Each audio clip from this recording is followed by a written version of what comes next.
My name is Letitia James, and I am the director for the Center for Community Partnerships here at Case Western Reserve University. And it is with great pleasure to welcome each of you here today for a very special forum that we're having with the Honorable Mayor Frank Jackson. Our office is pleased to serve as a joint sponsor of this special forum hosted by the Undergraduate Student Government and the Center for Civic Engagement and Learning. The Center for Community Partnerships serves as a clearinghouse of information regarding how the university is engaged as a whole in the community, primarily with our local community. As an institution established within the city of Cleveland, our relationship with the city is considered a valuable partnership. This has proven to be true as our office recently identified that Case Western Reserve University has nearly 600 community partners and over 500 community outreach programs that are instituted year-round. We are an institution committed to making a positive difference in the lives of others every day. One of those days where we demonstrate this commitment is next week on Friday, September 21st, as we as a campus celebrate the 5th annual Case for Community Day, a day of volunteering in our neighborhoods that surround our campus. And as of today, right now, we have nearly 192 spaces, exactly 192 spaces available for volunteers right now. And these volunteer spaces are for 30 volunteer projects in our Cleveland neighborhoods. If you haven't registered already, I encourage you, Cleveland encourages you, to please register and go to our Case for Community Day website and register as soon as possible. We have extended registration until Monday, September 17th of next week. It is now a pleasure to introduce Adam Roop, who is the president of the Undergraduate Student Government. Adam is a senior history and political science major, originally from New Philadelphia, Ohio. Adam.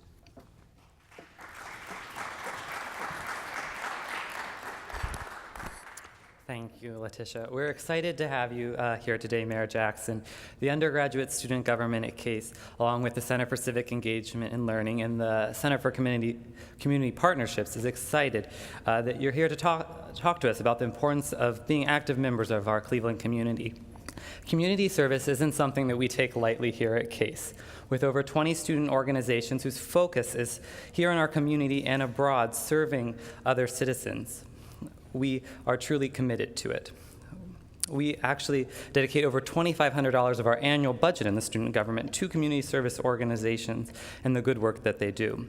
These organizations donate countless hours of their time to make the world a better place. The Greek community here at Case has raised over $25,000 and 10,000 hours worth of community service hours last year to area organizations and charities.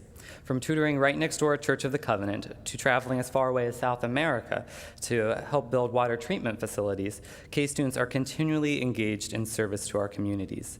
This year will be no different. We have already started to learn about how to help our community through the common reading, The Working Poor by David K. Shipler. We have listened to Taylor Branch speak about inequalities in our society last week at our Community Hour series, and we are lucky enough to hear you today, as a mayor of this great city, tell us a little bit more about how we can be a help to Cleveland. And finally, it gives me great pleasure to introduce President Barbara Snyder, who has a few words on Mayor Jackson and the ways the university as a whole is dedicating itself to our city and region. President Snyder.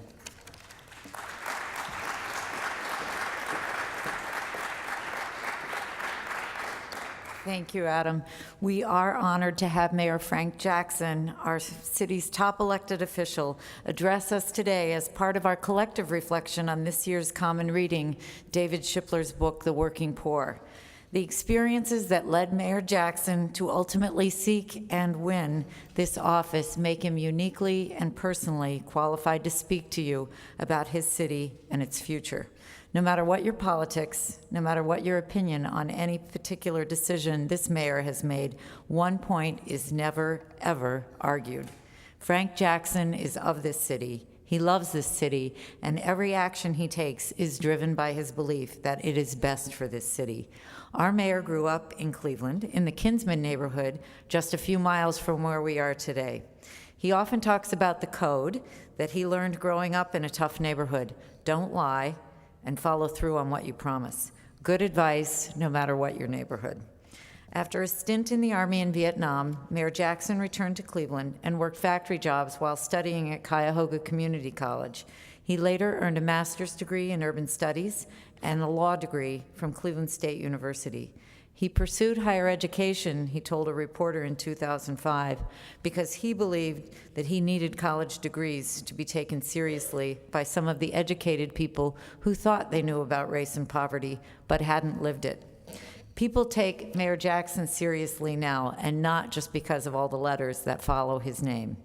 Before becoming mayor in 2006, Mayor Jackson served 14 years in city council, the last 4 as council president. He represented the central neighborhood and quietly brokered deals that led to new housing and economic development, even as much of Cleveland's attention focused on bigger ticket projects like Jacobs Field and the new Brown Stadium. Mayor Jackson was also an early activist seeking ways to stop predatory lending and to encourage local contractors to hire residents for their projects. His focus always is on the people of this city. As mayor, he has tackled the job of leading one of the nation's poorest cities with a practical, methodological approach. No matter how bad the crisis, he advises, you don't panic. When you panic, you make mistakes. Another good piece of advice, no matter what your job. In his first year, the mayor concentrated on shoring up the infrastructure of City Hall's offices. He hired a new school district leader who in the first year dramatically improved test scores. He helped advance the cause of regionalism by embracing the idea rather than opposing it like some of his predecessors. And finally, he aggressively challenged state legislation that would eliminate the city's requirement that police and fire employees live in the city they serve. Citizens come first. You want a job in the city? You live here. This mantra applies to all aspects of Jackson's work. Those who would oust an individual homeowner to create a greenfield or other project have no ally at City Hall. Those who would exploit a family crushed by violence for political gain, he says, sicken him. His job is to protect the least among us. Now he's going to talk to all of us about how he does it and how we at Case Western Reserve University can be a part of those efforts. Please join me in welcoming our mayor, Frank Jackson.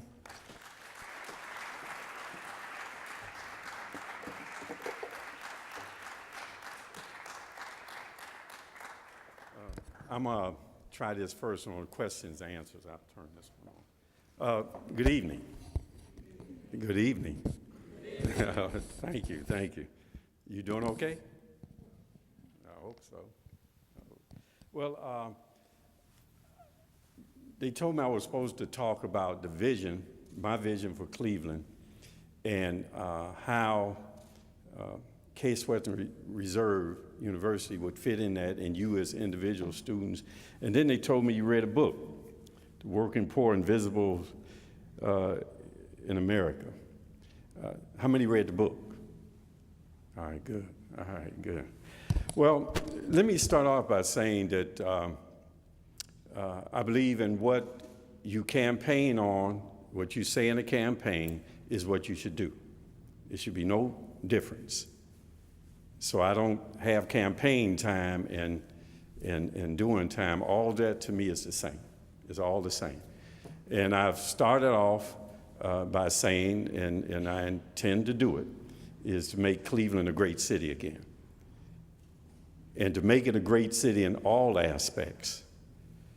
And that I believe and firmly believe that we should be measured as whether or not we're a great city, and I will be measured whether or not I have been successful as mayor of the city of Cleveland by whether or not the least of us are better off as a result of the operation of government, society, and my being the mayor of the city of Cleveland.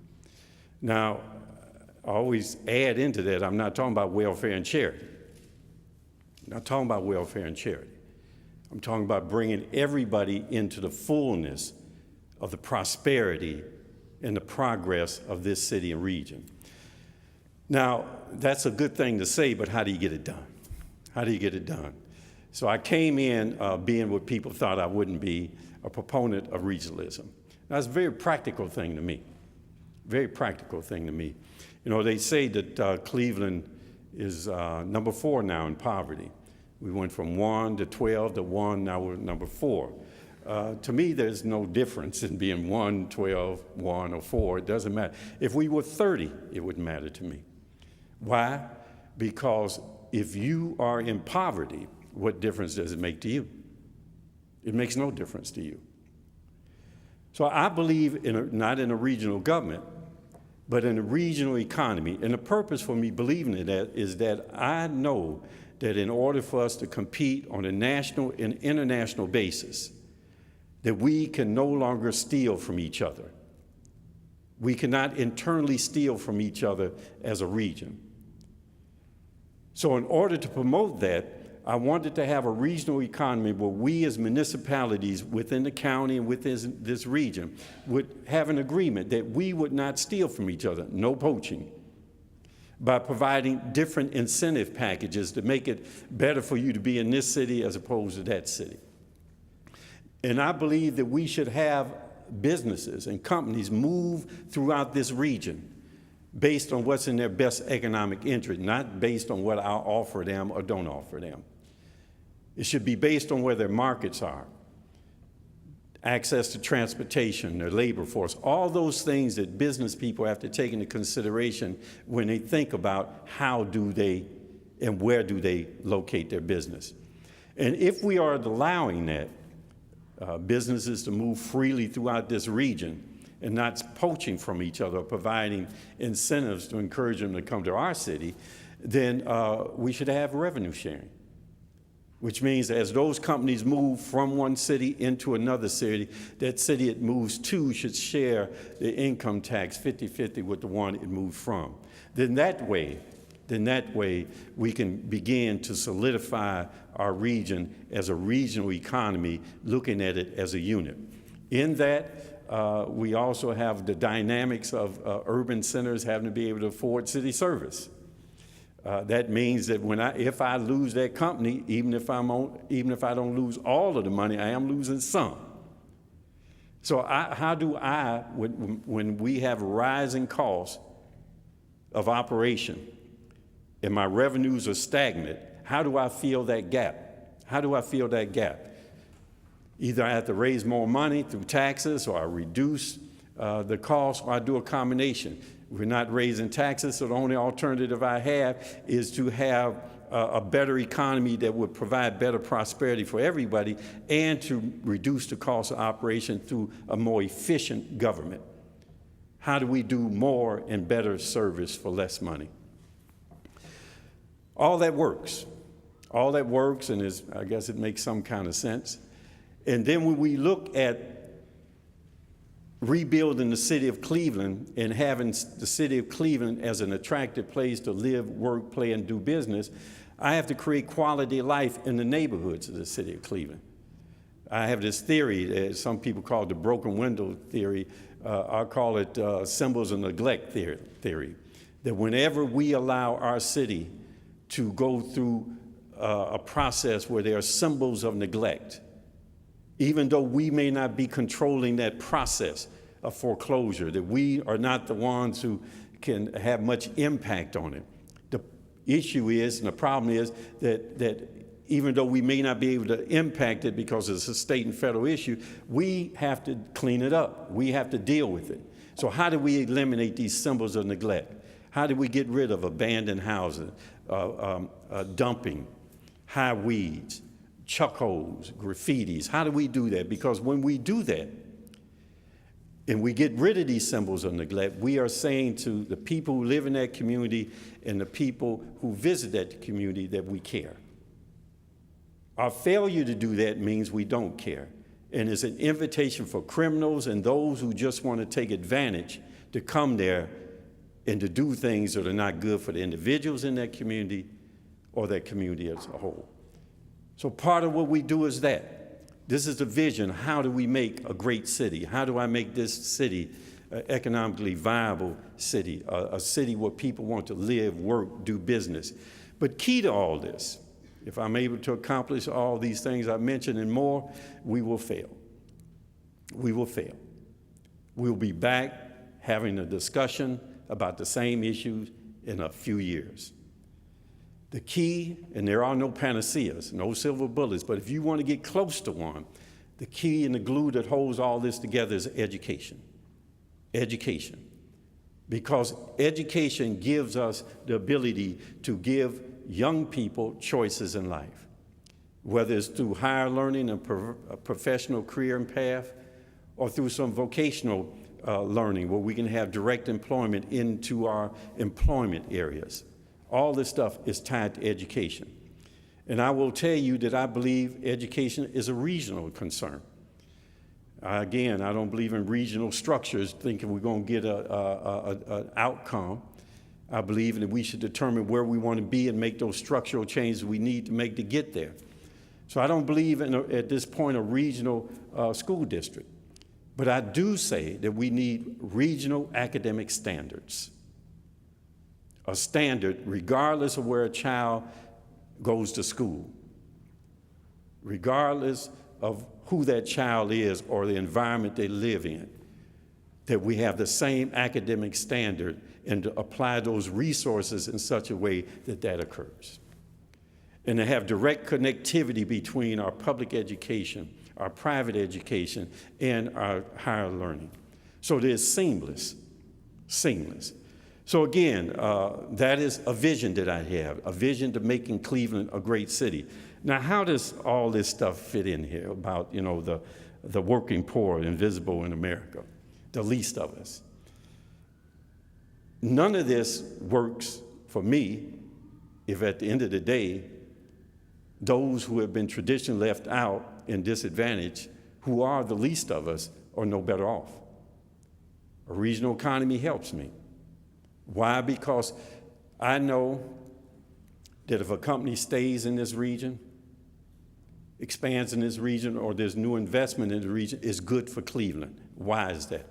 Why is it good for the poor and the working poor, the unemployed, the underemployed? How is it good? 80% of the people who work in Cleveland don't live here. During the day, if you would measure the income and the wealth of people who are here during the day, Cleveland is not a poor city, it's a very wealthy city. But 80% of those people don't live in the city of Cleveland. And the people who do live in the city of Cleveland and have jobs, 80% of them work somewhere else. They don't work in the city of Cleveland. So it is to my advantage to serve the least of us, for all to prosper, to have a regional economy, because I know that to maintain a business here, expand a business here, or to create new investment, that the people of the city of Cleveland will work. I also know that if I'm able to create an educational system, a system that is second to none, as Dr. Sanders says, a premier school district in America, a district which people will choose to put their children in, I will grow, not only stabilize population, we will grow. And when you couple that with an economy, a prosperous economy, quality neighborhoods, and good education, you will see Cleveland become a great city. And you will see the least of us improve, because they will improve through the opportunities we provide them in jobs, careers, and education. And they will be able to live in a city that has quality of life and a standard of living that will make us number one. So again, I want to thank you for having me here. I don't know if that's specific enough or too general, or general enough, or what. But I'm here to answer any questions, and I'll tie up the loose ends for you then, I guess. Thank you.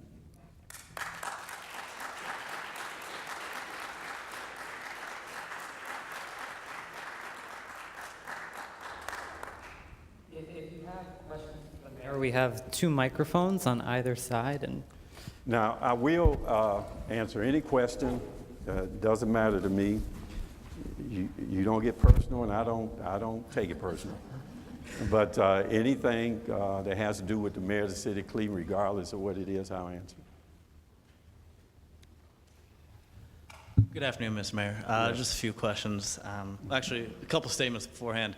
A lot of people know that I'm obviously a very large proponent of the city. I'm a staff here, alum. Right.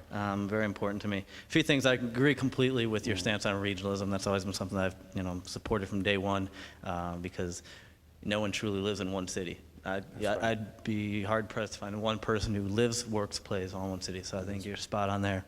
And also agree with your stance on poverty. And, it doesn't matter whether we're 1, 5, or like you say, 30. The fact is that we have problems. We need to work on addressing those problems. A quick question related to that, though. Some other cities, municipalities have challenged the census in terms of population and poverty data. Are we looking into anything along those lines? Yes and no. And the reason I say yes and no is that naturally, if we believe that the census is not correct, we will challenge that. It's difficult to prove that they're wrong because they have the whole apparatus.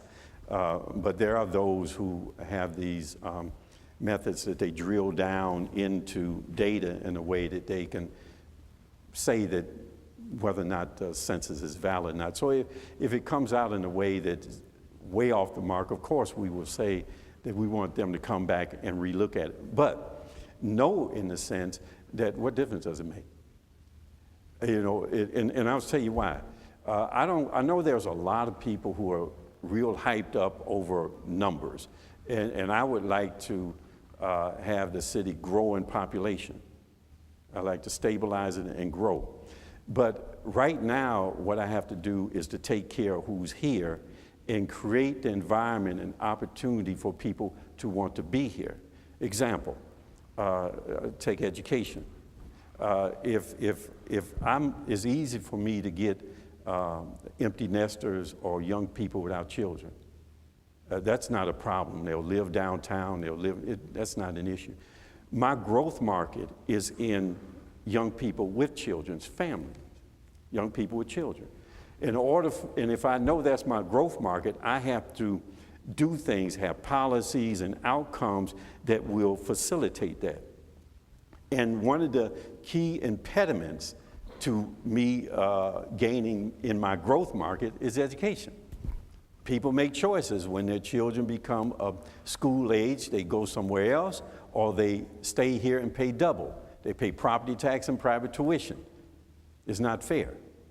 Or if they want to come to Cleveland, or if they're a transplant from another part of the country, they come here, first thing they check out, what's the school system like?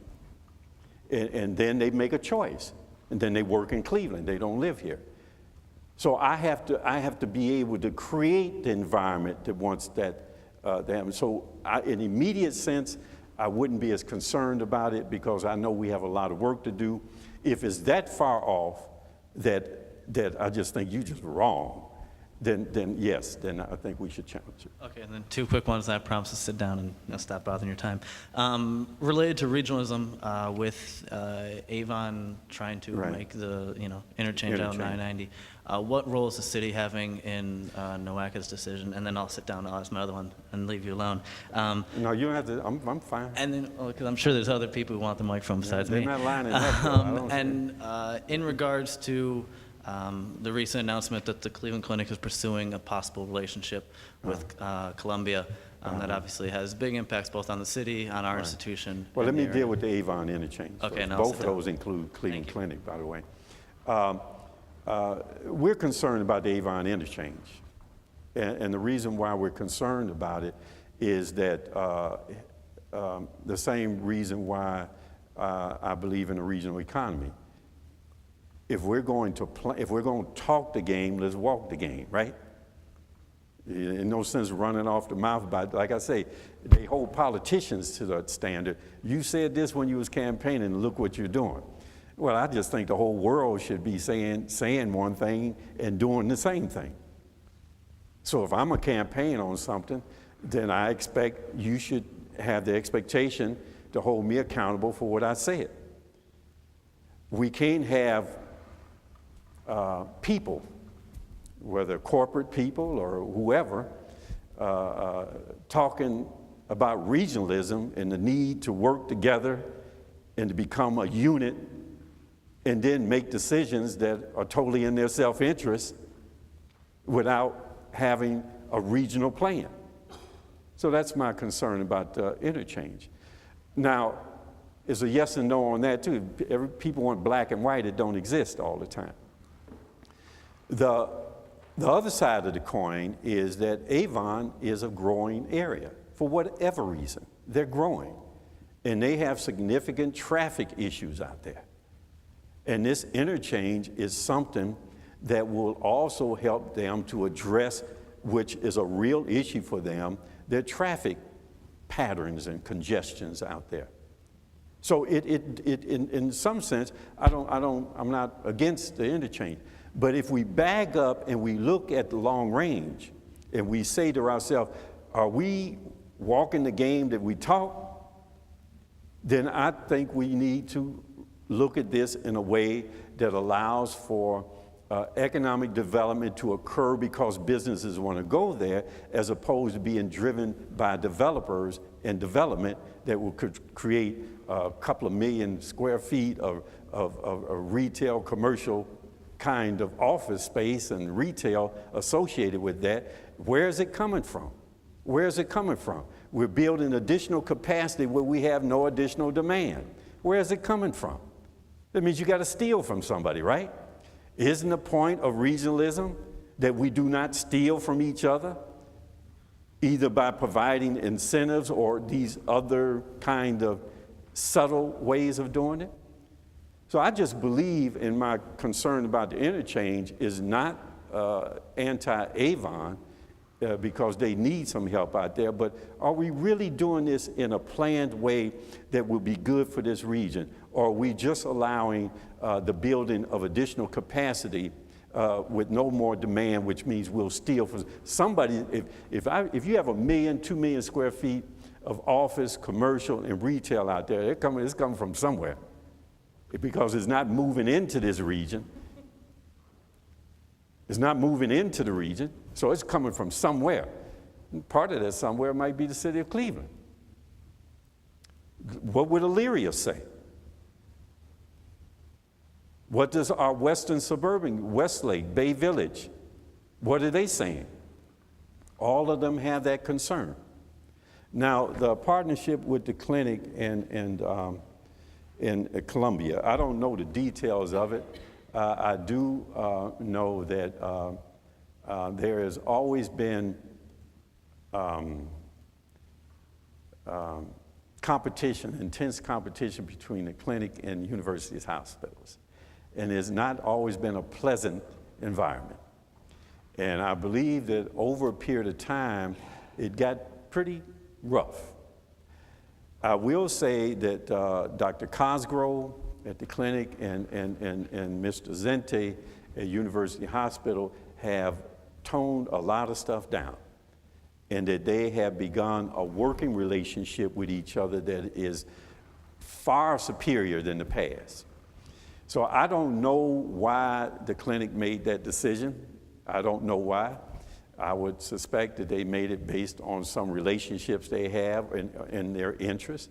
I don't know what the real impact will be to the University Circle area or to Case Western Reserve University or to University Hospital. I don't know. I do know I have a meeting with Mr. Zente in either next week or soon thereafter, and I'm pretty sure he will make mention of that to me, and I would better be able to answer that question after I meet with him.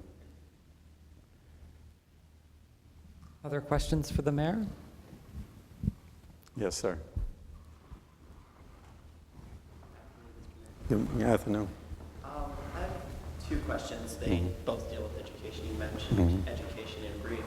But I was curious in terms of the public education system in Cleveland, what initiatives that you currently are pursuing or thinking about that you think will really help bring about a reform within the education system, because it seems to me public education definitely is key to getting people to come back into the city. And then second, more for people our age, in terms of brain drain, quote unquote, within Ohio and then within Cleveland, any initiatives you have in terms of keeping college students or people Now, our age remind me here. of brain drain, because mine is drained already.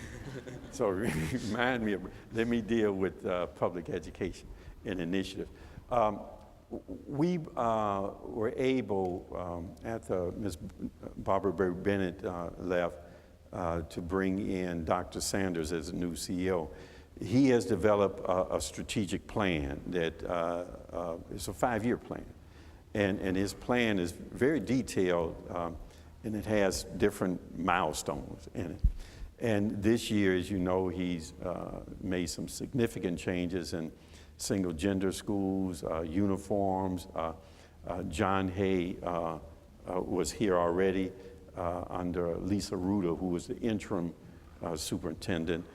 He is also talking about a downtown STEM academy, which would be similar to John Hay in some respects, but not totally.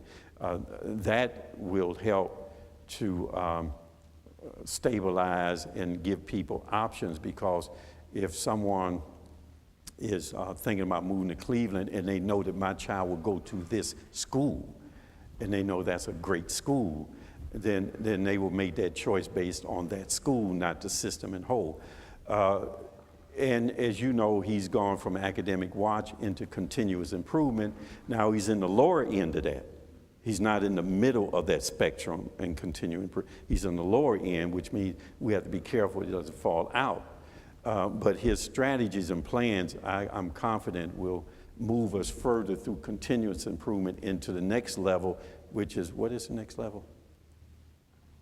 It's effective and then excellent. Now, let me bag up. I actually, so those are kind of the initiatives things, and even in the CTO, the teacher's contract, there's a provision that I tightened up. I like the theory, but it wasn't tight enough for me, so I tightened it up. That talks about the elimination, not the reduction, but the elimination of the achievement gap by the 3rd grade, by the end of the 3rd grade. Now that's significant. That's significant, because I understand that there's something cognitively that in the child's brain, when they go from 3rd to 4th grade, they process different. And eliminating that achievement gap means that when they get to the 4th grade and they begin to process data different, they will have the necessary information to be able to perform at the level they need to perform. So that's significant. And he's starting preschools. So all those things are things that he's moving towards. And one final thing is that the school district is not, as a whole you measure it, but there are great individual schools that you will get better education in some of our schools than you'll get anywhere in this region. In K-8 and John Hay will turn out to be one of the best ones in the region. Now, brain drain. Y'all need excitement. You know, that's all I can. You just need, you're young. You just need a whole bunch of excitement. I'll be trying to avoid it sometimes. But you just need excitement. You need excitement. You need a lifestyle. And you need careers. You need a career path. You need to know that being in Cleveland will give you the kind of lifestyle you want, and that you'll be able to earn the money to afford that lifestyle. And that's what we work on. That's what we work on. I have this notion of a 24-hour city. And if I take downtown as a neighborhood and we increase population down there by up to 25,000 people, so you can have demand for goods and service off hours, increase people work downtown by another 40,000 people, so you have demand for goods and service on work hours, and then to increase the number of people who visit the city of Cleveland by 100,000 or more, so that people can come here. I think that'll kind of create the synergy downtown that will help create lifestyles with the House of Blues and the Warehouse District and all those things, plus the arts and culture that we have going all the way from here, this area, through the Cleveland Clinic campus, Cleveland State University, Playhouse Square, into downtown, House of Blues, Pickwick and Fry, all those kinds of things is there. And that energy and investment opportunities particularly in our medical strength, our medical industry, and all those collateral things around that, and high tech and biotechnology, I believe will provide some opportunity for young people to have a career path. That's the importance of the medical market. It's a convention center in and of itself is a waste of money and time. It will fail. Convention center, along with a medical mark in the context that I mentioned, is part of that moving agenda forward, creating prosperity, stabilizing the city, creating income, bringing people into the city, creating a school district, make people want to live here, quality of life in the neighborhoods, and you as a young person to, when you finish your education, and want to stay here. All right. Other questions?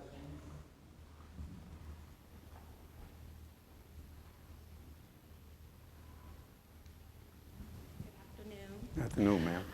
I represent your prime target population. Your what?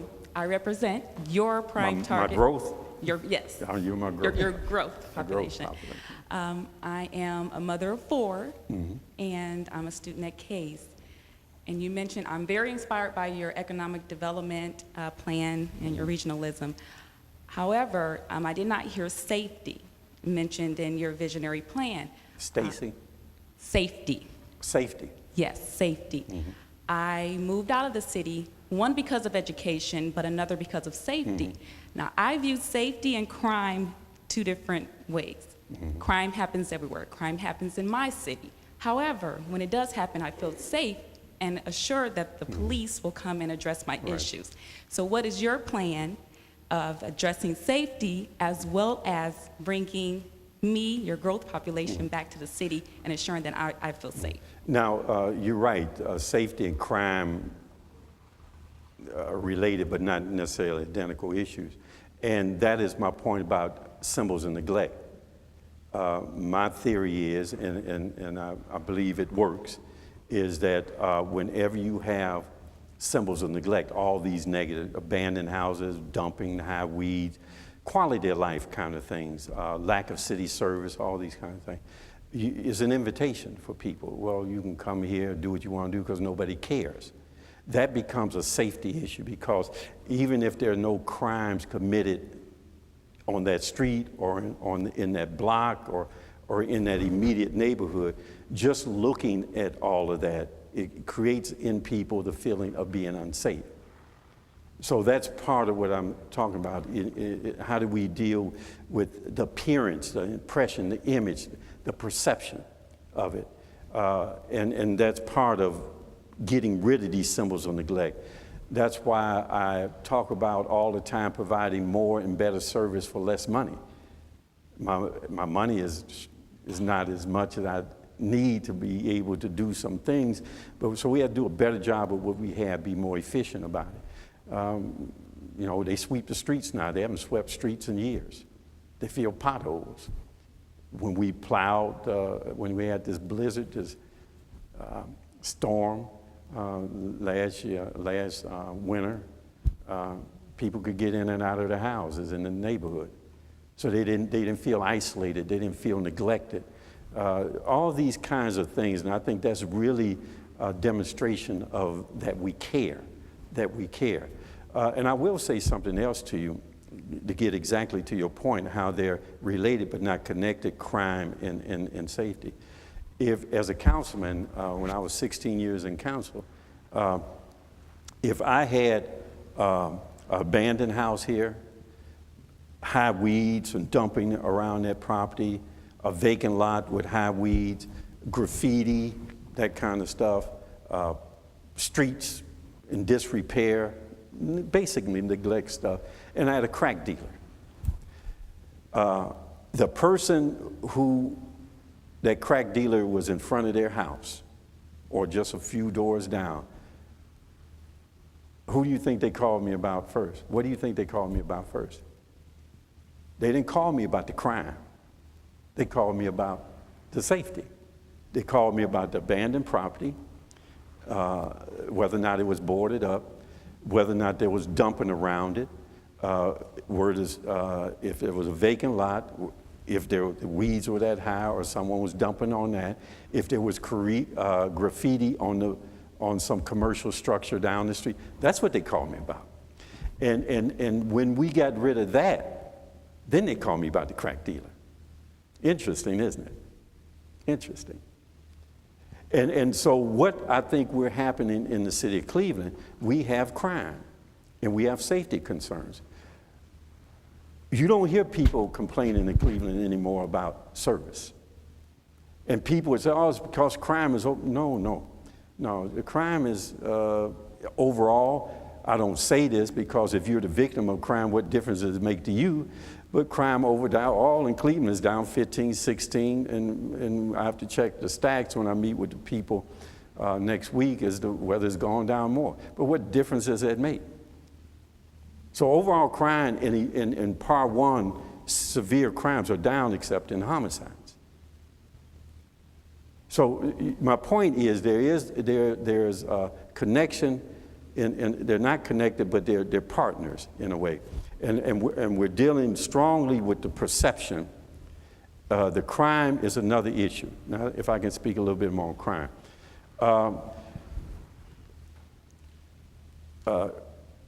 If you live in a neighborhood that has been inundated with crime, you complain about it, and many times in the past, there was nothing done about it. It was just that neighborhood with them people. Just them people living in that neighborhood. When you have other neighborhoods that were not necessarily used to crime, anything that happened there becomes very traumatic, and rightfully so because they are citizens and they should be free of crime. But the people who lived in the other neighborhood would think they were living in paradise. They would think they'd be living in paradise. So it becomes a relevant thing, and that's why I don't talk about statistics in regards to it, because I know that this person, a victim of crime, they have a right not to be a victim. And to them, the world has come to an end, and that's the way they should look at it. Well, I also said, then what about those in those areas where crime became so part of the fabric of that neighborhood and nobody listened? So I have an issue with Johnny-come-latelys. That's what I have an issue with sometimes. Now let me point out to you, and I know I'm long-winded on this, but it's very important. If we're going to really address, because quality of life, safety, you're right, perception, you got to deal with that. But even since I can't do deception, one thing I won't do is deceive the people. I won't do that. So if I can do all the imagery I want and perception I want, but ultimately I'm going to have to deal with the core. And the core deals with education and the economy and all that. And one of the symptoms of this ill is crime. So while I'm trying to treat the patient on the long term with education and the economy and prosperity, I have to deal with the immediacy of these symptoms, which is crime. Now, if I ask you, and I'm going to wrap this up, but if I ask you, if I use the word gang, what would pop into your head? What's the image you have? We're talking about perception. What do you got? Gang, what do you think of? There you go. And that's being general enough not to have to say the specifics. But let me point out the specifics, because when you say Crips and Blood, what are you talking about? Black boys.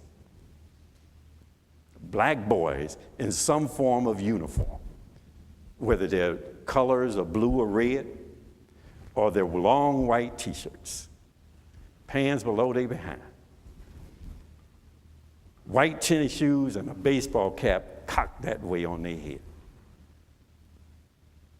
If I'm talking about crime and people immediately say gang, that's the image.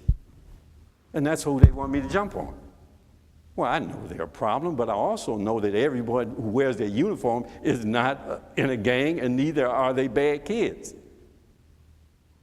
I know that. And I also recognize that many suburban communities have their kids dressing the same way. I know that. But I can't deceive the people and deal with the perception in order to cover my political butt. So what do I have to do? I have to deal with the substance, the core of this illness, this illness that is crime. And I will tell everybody it's organized crime. Now, I know people think about mafia and all this stuff, but that's old school stuff. I'm talking about organized crime in today. We're talking about hundreds of billions of dollars industry. This is big business. Hundreds of billions of dollars in a worldwide underground economy that is very well organized. It's no different than having a loaf of bread. You have some wheat, you grow, somebody harvests the stuff, they process it, they package it, they ship it to a wholesaler, it goes into a retail store, you buy it, you make a sandwich, you eat it. If you're going over into Afghanistan, you can find as much poppy as you want. So heroin and opiates there, you go down into South America, Central America, Mexico, you can find as many coca plants as you want. So they harvest this stuff. Farmers, they harvest this stuff. They process it. They package it. They put it on transportation. They ship it to wholesalers throughout America, and then they go out into the retailers, the crack dealer on the street, and then somebody buy it and they smoke it. And where are they? They're located. They've set that business up in certain neighborhoods in the city of Cleveland. They set it up in the urban centers of America and in certain neighborhoods of that urban center. And you tell me, just like if I was able to put a Ford plant in the middle of an impoverished neighborhood and employ the young people from that neighborhood into that industry of building automobiles so that they can make some money, buy some clothes, invest and purchase a home, buy a car. That's good for the economy, right? Well, you tell me what would happen if I put a $100 billion industry in a neighborhood, in an urban center. It would employ people, and it would employ our children. And the uniform of the day is just what I described. And the tools of that trade is guns and violence. That's all this is. So I take the hit all day long, but I ain't changing. I'm gonna do what I do and what I do best.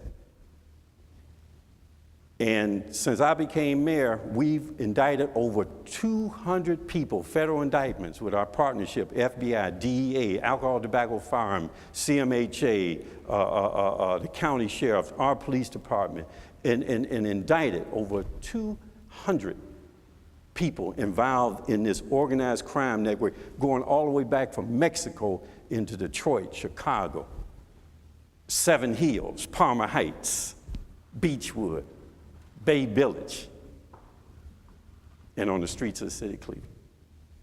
So crime is crime. That's crime. Safety is this thing, this image, the feeling of it. The feeling of it. And I think we're working on the safety, and we're working on the crime aspect. So that's my answer, long about, but that's the answer I gave. Time for one more question. We got two. I'll take his too, unless you're in a hurry. I have a quite short question. You okay? It's okay. Okay, thank you. Mine is very simple. So, first, I just want to thank you for coming out, and also wanted to thank you for visiting my neighborhood, Clark Fulton area, under Where were you? Councilman Clark Fulton area, Councilman Santiago. Oh, yeah. I pulled over and I had to talk to you. So, Yeah. but But you know, and when I learned a lot going through there. It is a very diverse very. community, very diverse, culturally, racially, economic, all that is right there. My question is, what are some incentives that you could outline for young people and help me to convince my friends to buy, not just rent in the city and downtown areas, but actually purchase homes in the communities in Cleveland? What are some things I could say to convince them?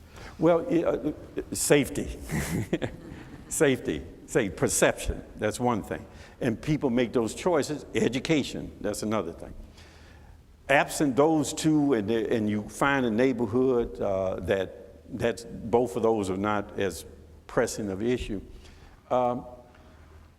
One of the things I tried to do that was shot down, but it ain't over with yet. I always figure out a way to come back another way. Is one of the things I think is we have to create Cleveland as a unique place. Cleveland's a great city, and people who visit us or people who move here from other places, they actually see how great we are. They see all of the amenities, our lakefront, our riverfront, our arts and culture, world-renowned orchestra, our clinics and hospital system, parks, our emerald necklace, our towpath, all these things. They just think Cleveland's just a great place. But if you talk to people who live in Cleveland, we're clinically depressed. They're clinically depressed. No matter how great things are, oh, the world is coming to an end. Oh, imagine you talking to somebody and they got to make a decision as to whether or not they're going to be in Cleveland or not. Why would you want to locate your business there? Why would you want to live in Cleveland? Why would you want to do it? So your point, how do we encourage? And one of the things I wanted to do was to make us unique, make you as unique. Not in a feel-good way, but a very practical way that would not only give us uniqueness, but would really be a great service to the people who would move to Cleveland or lived in Cleveland and had opportunities, right?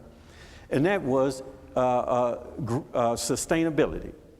I wanted to tie tax abatement to sustainability, meaning that if you did green bill, energy efficiency, all those things that create a sustainable living environment, then you would get a higher tax abatement as opposed to having a conventional thing. Not saying to me that just makes perfect sense because it's not coming out of the pocket of the developer, it's not coming out of the pocket of the city. Of course, the consumer will pay a little bit more, but I was going to use our CRA agreements with the banks to give them some preferential treatment in terms of what they could borrow over what their rankings say at all, in order to make up for it, because it's only a small difference, you know. Not only would it have been unique, and as you know, there are many people, particularly young people, who would say, well, you know, I want to be part of saving our environment. I want to be part of doing the right thing. So they would make that choice. And it's very practical because the cost of fuel and the cost of energy is outrageous. It's almost $80 a barrel now for oil. Gasoline is going to be over $3 for a while. And the cost of heating and cooling your homes will be enormous. If it's green build and energy efficient, you could cut your heating and cooling costs in half. In half. That would help to pay for the little bit of increase you had to pay, the percent or percent and a half more you had to pay for it being green build and energy efficient. But you'd make that up in a very short, it'd pay for itself in a very short period of time. So I think that's one thing, that we missed an opportunity, but I'm gonna come back. The other thing is this, what I was saying to the young man about a 24-hour city. You know, 24 hours, just city, not only downtown, but in neighborhood. I think Tremont is a perfect example of a 24-hour neighborhood. Ohio City, Larchmere, Shaker Square, Larchmere. These are great examples of 24-hour neighborhoods that things are happening there all the time. You can just move around, feel safe and move around in a way that, that people enjoy themselves.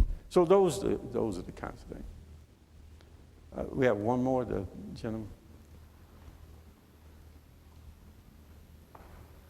Hello, Mr. Mayor. Yes, sir.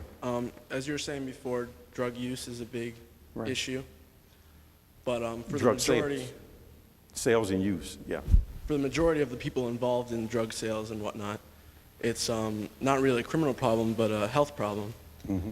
And treating it as a criminal problem, you know, increasing police forces, just increases violence and increases the profit Right. for the people that, you know, we're trying to stop anyway. Right. So, as well as research suggests that the younger an individual uses a drug, the more likely he is to be a lifelong user. Now, I'm asking, do you have any plans for addressing this as a health problem for the people that are using, and addressing the issue that it needs to be kept away from young people? Well, you raised several interesting points here. One, and let me use an analogy. When I was my first year in council, 1990, my first year, I was a rookie. And they made me chairman of the health committee. Now, that gives you an indication what they thought about health as a subject matter, right? I don't know anything. I have no health. What do I know about health? But they made me chairman of the health committee. So let's start off with that premise, right? And in that, I actually take my job serious. So I didn't know no better. I think I'm gonna make this stuff work, right? So what I did is I quickly found out that the major health concern that we had at that time that was HIV/AIDS. This is before it blew. And there was a man who worked for Case Western Reserve University, or was it University Hospital, John Kerry. He worked for, and so I learned about him. I asked him to come to the health committee. I gave him opportunity to talk about HIV/AIDS. And he predicted that we had a window of opportunity to do whatever we needed to do. And if we did not take advantage of that window of opportunity, we would be facing a major crisis in the city of Cleveland. He was right. He eventually tragically died through an accident.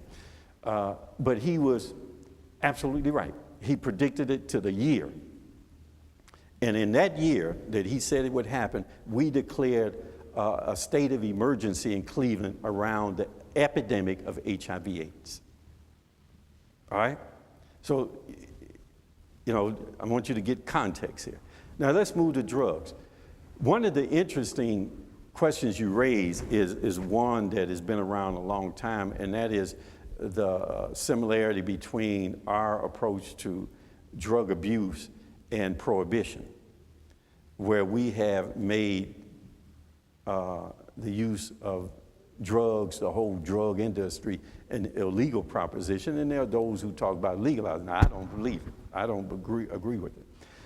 But what I will say is that the solution that people were trying to make in terms of HIV/AIDS was not to address the substance or the core of the issue, but to make it a criminal offense. So that allows us to wash our hands and say that we've done what we want without having to deal with what we need to deal with the core of the problem. So for me, it is doing interdiction, dealing with the industry, treatment, dealing with those who want to come off, and in some way preventing the young people from having access to drugs. And I'm saying to you that when you have that industry where people buy and sell that product in that area, you will have a higher tendency of young people who will not only be drawn into the trade, but into the use. Now, that area cannot sustain 24 hours a day, 7 days a week, that kind of activity, so people come from all over. They just come there because it's the marketplace. So I believe that in order to help do prevention, there's no panacea. You have to do it on several levels. And I believe the police are important in it. I believe they're important in it. And because we have to deliver much. You cannot sell drugs in the city of Cleveland, in this neighborhood. You cannot do that. If you do, you're going to jail. You cannot transport drugs. So I believe the police. But then we have to move to education. We have to move to prevention in terms of constantly talking to young people about choices in life. And one final thing on this is that when you limit, exposure is the key here. When you limit a child to experience, you have just cut off all of their options in life. And when we have limited our children to exposure in terms of the larger world, the universe, through education and experience and traveling and stuff like that, we have given them the only tools or the only things that they have to make choices on, or what is the little world that they live in, and that world is not a good world. It's not a good world, and they will always make the wrong mistake. So I just believe that giving young people better education, more exposures in life, having them have options to make choices, those kind of, and if you look at it, I'm not talking about anything that's any different than other communities say for their children, am I? Am I saying anything that your parents wouldn't say to you? That's the only thing I'm saying. And I'm also saying that when people try to make it too complicated, it's not that complicated. I always tell them, just pretend it's your children. Pretend it's your child. What would you do for your child? What would you do for your child? It's not the mayor of the city of Cleveland. It's not the government of the city of Cleveland. It's not the institution of Case Western Reserve.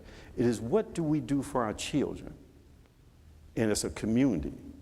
And to say for one child that this is good enough for you, and the consequences of all that is, I think, is just wrong. I think it's wrong. So that's where I would deal with it, if all that makes sense. And if, I know it's not specific enough for you, but I just don't believe in panaceas. This is an overall community effort. And to have the same concern and compassion and passion for every child, I think, is the key here. And when you do, people live large. You know, misery and poverty is big business. And poverty is not as big because they cut back money on poverty. But misery is still going strong. Misery is still going strong. And we have to pull our children out of that environment and give them choices. That's when you'll get prevention. Okay? Thank you, Mayor Jackson, again. And now we have some concluding remarks from Mayo Bullock from the Center for Civic Engagement and Learning.